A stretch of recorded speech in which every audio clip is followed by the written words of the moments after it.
Hi guys. I'm on Moja love. I had to gather myself. Usually, umdeni mangizokwenza i-review ngiyenza the same night that I watch it. But this time I had to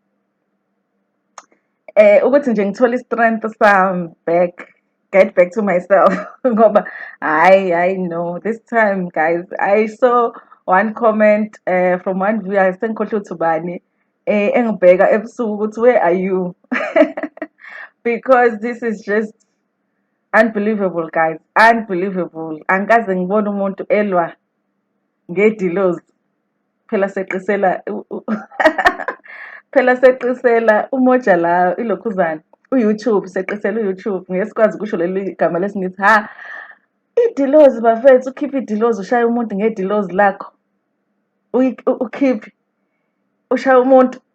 Hayi but-ke ake senze this review and ngizwe ukuthi nina ngicabanga kanjani. Hayi mina I was shocked izolo because I watched a couple of times and umuntu ebengibuka naye is like hayi bo, this lady just took off iphenti lakhe washaya umuntu ngalo. Hey, okay.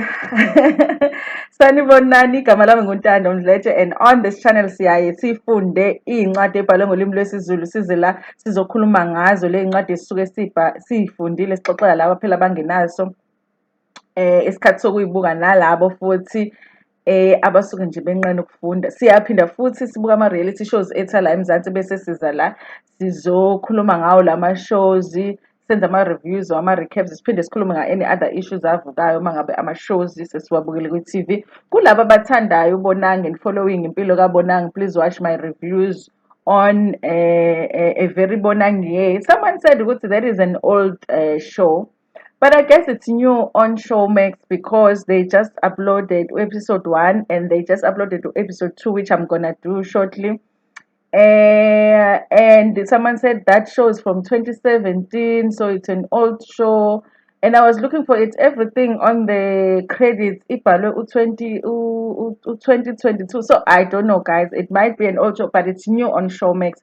So I'm gonna be following it on Showmax as they upload my episodes. I'm going to do my reviews account. So if you like Ubonang, you are inspired by Ubonang, please watch lawo my reviews lawo. Namhlanje na ke senza i-review yomndeni. Guys, let's just asibekezele bafethu. I think we are like 2 episodes away from being done with this show because it has showed us everything that it can possibly show us, and yeah, asibekezele nje sekuzophela. So namhlanje uFezile arrives, uFezile kade esekhaya apparently evakashe ekhaya. Like honestly guys, I'm convinced ukuthi uFezile doesn't stay with uMaseko, and she just comes uma besuke beshutha ilokhuzana show. I'm not even sure ukuthi they are together with uMaseko really, or it's just for the show. Udabula is there, uMamkhulu is there, uMaseko is there, endlini yabo Maseko. If you notice guys, if you watch very closely, indlu Maseko is changing all the time. Like it's changing indlela yona. If umuntu obukusisayo mabuka amashow yayibothi iyashintsha leya ndlu leyana, showing ukuthi bayahola labantu. Whether imali iya to everyone who is a cast member on the show or it just goes to Maseko, there is still a question that Umoja Love hasn't answered.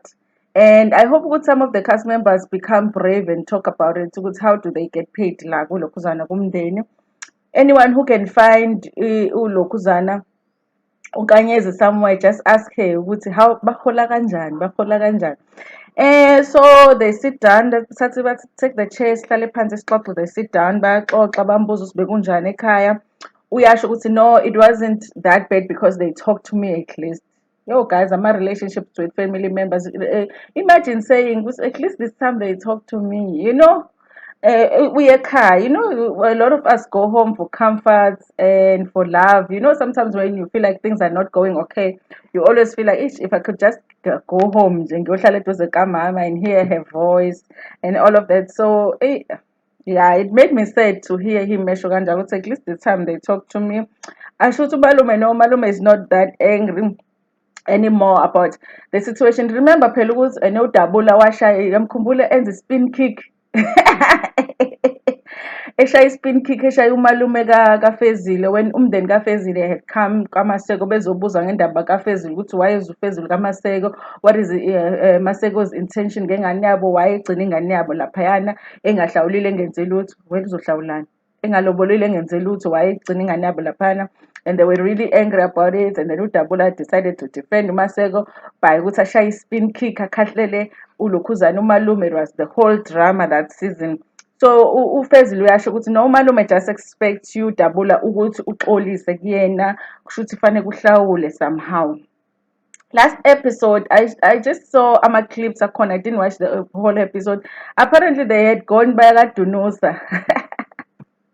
Abadeleli kaMaseko baya kaDunusa bayothenga ijakhethi for uLokhuzana umalume. I don't know why they didn't just buy a new jacket. They do have the money, guys. They bought it jackets kaDunusa. Listen, there's nothing wrong with ukuthenga koDunusa, guys. Mina ngeke ngisakulisha nje with the fact yokuthi leza ngubo zike zagqokwa by someone else before, but sometimes izinto so ngiyancamela ukuthi ngingene esitolo sama-China then ukuthi ngidunuse. But I've seen abantu getting impahla ezinhle laphayana koDunusa, ama-jackets eLokhuzana. They usually have really really nice jackets, but kuye kungihlule nje ukuthenga kaDunusa.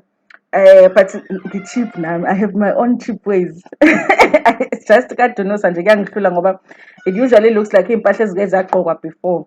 But-ke bathenga lapha ibhantshi likaLokhuzana likamalume, i-jacket kahle kahle abazoyinikeza uLokhuzana umalume. I just saw that from the clips. I didn't watch the whole episodes, the last one. Now, okay, so ukhuluma ngaloko ukuthi kuhlawulwe. So uyasho ukuthi bafunane, engazi ukuthi bafuna iLokhuzana imbuzi as inhlawulo for ukuthi phela uDabula wabeka umalume isandla. uDabula nawe uyasho ukuthi no, akanankinga ukuthi axolise, akanankinga ukuthi ahlawule ngoba phela he feels like vele she did something yabo wrong ukuthi ashaye umuntu omdala. So uyasho nomamkhulu ukuthi hayi phela into enjalo vele ngakulandela ukuthi washaya umuntu omdala, mhlawumbe nalamabhadi esinawo nalezi zinto ezenzeka ngonkanyezi might be as a result of what happened with ukushayeka kukamalume. Okay, they end up asking uFezile ukuthi okay bakhona nini ekhaya ukuze sikwazi ukuthi sihambe siyobabona, and uFezile says ukuthi okay bazoba khona on Sunday, bazobe bekhona on Sunday, so you guys can go niyoLokhuzana niyobabona. So lona ke uMaseko decides ukuthi they will all go bayobona umalume kaFezile. Listen, this is something that happened a very long time ago, and I'm surprised ukuthi bafuna ukuyenza manje, and that's the reason I also feel like it's because they're running out of things or stories to follow la kumndeni, so they just bavuse leya ndaba leya kamalume, honestly, because into eyenzeka kudala they didn't seem like they were bothered by it ukuthi ene uDabula washaya umalume until now masebeswele ukuthi ene bazothini ngoba naku phela uLokhuzana unkanyezi akasekho. Okay, apparently bebethenga ijakhethi, iy'nkukhu, angazi badecide kanjani iy'nkukhu because nobody talked about iy'nkukhu. KaFezile bebefuna imbuzi, so angazi ukuthi ubani. Bathenga ijakhethi, bathenga iy'nkukhu, bathenga ibrendi. And ney'nkukhu zakhona, guys, was not iy'nkukhu like healthy chickens, healthy chickens ezi-right, beko-lamthuthu, like lamthuthu abaqothukile iy'mpaphi, like engabukeki. Yabona nje ulamthuthu uma ubeka phansi yabo unyakaze la endlini inkukhu yabo ready to be eaten. Those chickens look like amukho umuntu ozofuna ukudla le nkukhu lena because bebeyibeka phansi zivele zilale phansi nje bezibhocobela. I'm like hayi le nkukhu lezi zithathwe, but I didn't see last season, guys. Angazi bazithenge leza nkukhu last episode. I didn't see where they got those chickens, but bezingahehi nje. Right? Okay, fine. Decide ukuthi kuyahanjwa ngeSunday. How? Okay, bafika ntambama. So I don't know how far kaFezile is because bafika ntambama ikhathi zasebusuku bekudark. So it gave me an idea ukuthi okay sebusuku, why are they coming ebusuku to talk about iLokhuzana into ekanjena? Why ebusuku? Angi-understandanga lokho ukuthi why befika ebusuku. Bafika bama eLokhuzeni egeyithini with iy'nkukhu lezi nendlela abey'lengise ngayo nje uMaseko leza y'nkukhu bayakhuleka-ke lana Umuzi wendoda phela vele fanele bahloniphe, bayakhuleka-ke lana, bayangena lana lokhuzana kaFezile. Oh, abangenanga phela, bakhuleka beme egeyithini, hhayi baphume ko-anti bakafezile, hhayi. O-anti bakafezile-ke they are dramatic. Very dramatic. It's even worse now because they are angry with umndeni wakaMaseko. So kube nedrama-ke manje na-ke bathi shame ubani yena uMaseko, but they are surprised to see uMaseko. Ingiconfuse-ile leyo nto because earlier on uFezile had just said ukuthi ukhulumile nabo ngendaba yoMaseko nolona noDabula, nendaba yokuthi uDabula ufuna ukuxolisa. So he feels like they will be receptive to ukuthi beze. Mase befika kodwa it's like they were surprised ukuthi who is at the gate. uMaseko yena yedwa at the gate. Hhayi, the aunties were not having it. They were not having it. And bekunaningane nje that looks like a teenager bikhuluma kakhulu ukuthi after how long nizoxolisa ini. Hhayi-ke bancengwe ukuthi bazongena khona bethi nje hey buka lo wey'nwele ey'bovu mina ngudabula bathi abangene but lo wey'nwele ey'bovu angangeni nashem uDabula athi uDabula hayi ngiyabona-ke manje njengoba bethi nginey'nwele ey'bovu bayadelela.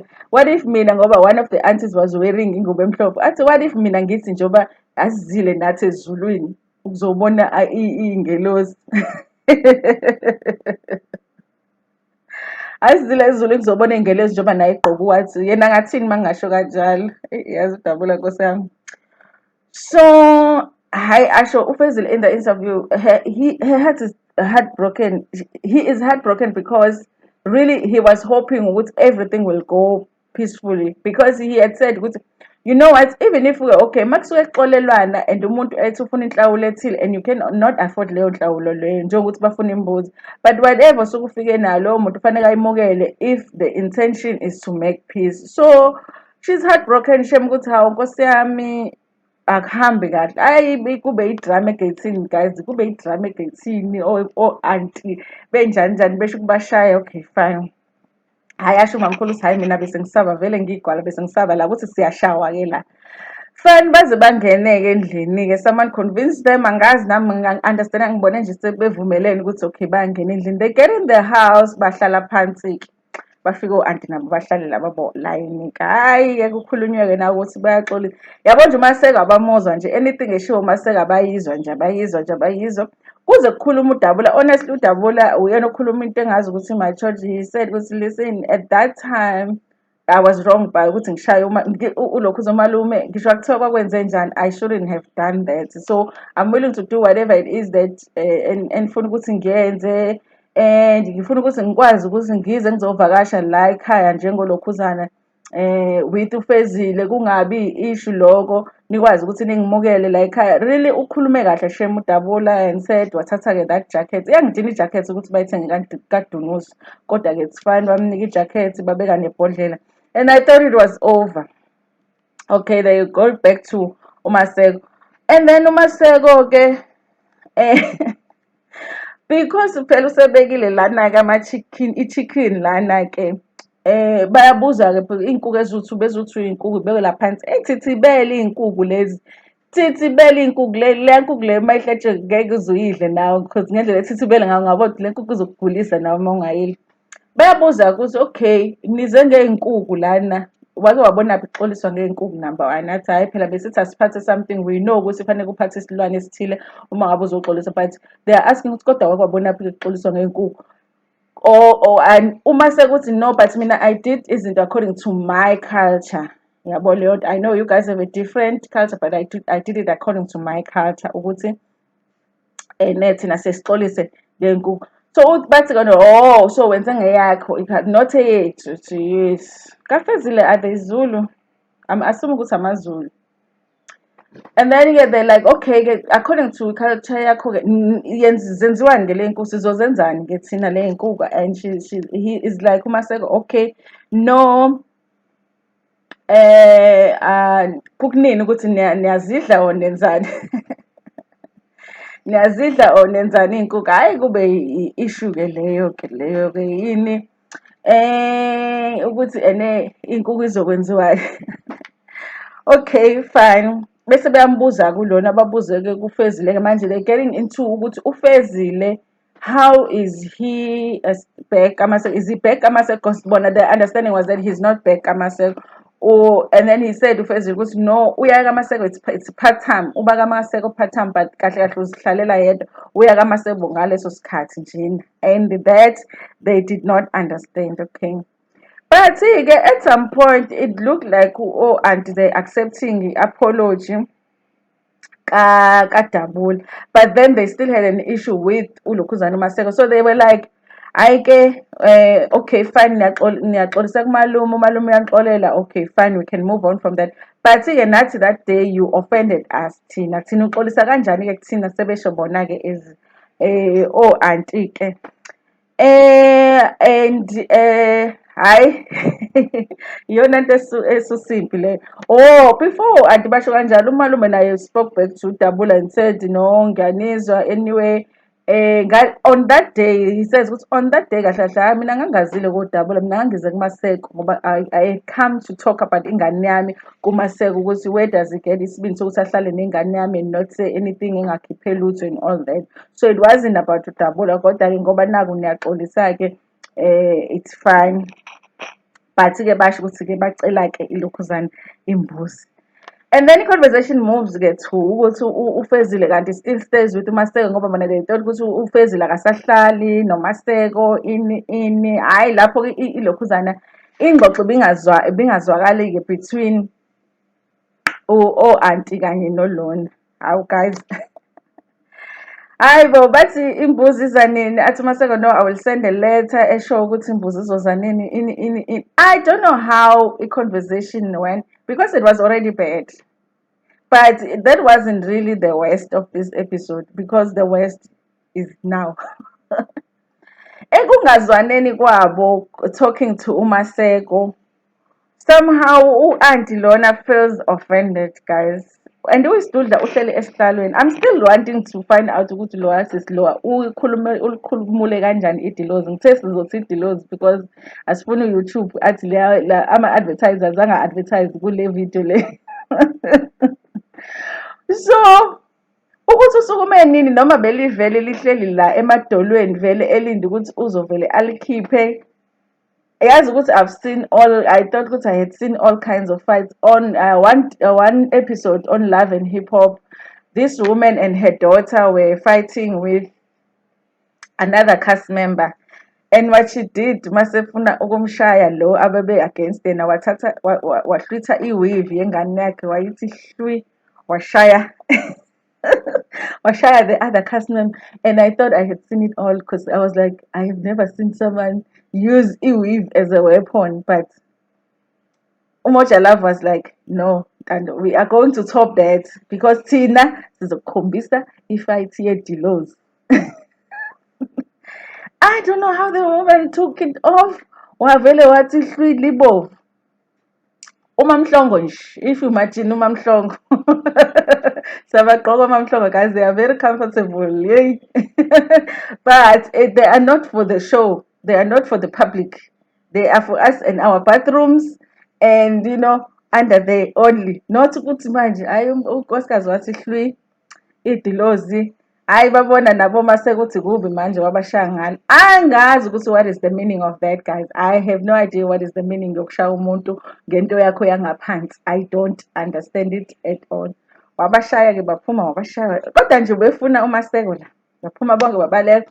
uMaseko mase across the road athathe isitina afuna ukubashaya. Hayi bo I was like hayi bo Maseko is he crazy? Is you crazy?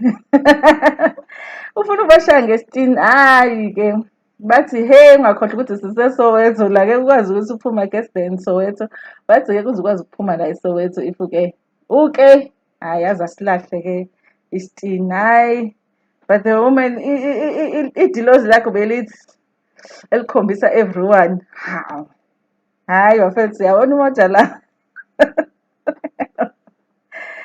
hayi yaphela episode I was traumatized as well. I was like ngibone i-underwear yomuntu ku-TV and engekho phela clinic shooting ngoba phela bekade egqokile. What, how, when, what is it? Ayi angazi nami but ke iphele kanjalo episode guys. Angazi that woman what was she thinking. Beyibuye bashayane ngalo baliphose at some point belihleli lapha phansi emgaqweni and then walicosha wayongena nalo endlini. Hayi kodwa ke that was the episode for today. When I tell you ukuthi when you think Moja Love has done it, they're going to do it even worse than they've done it because this is just what the network is about. I guess we just have to understand because this is what the network is about. Izinto ey'kanjena nje they happen. Izinto that we never thought we will see on national TV. Bazosikhombisa zona on Moja Love. Thank you so much for watching my video. Don't forget to like it before niphume and share it with your friends, with your family, and even with strangers. Nginithanda kakhulu.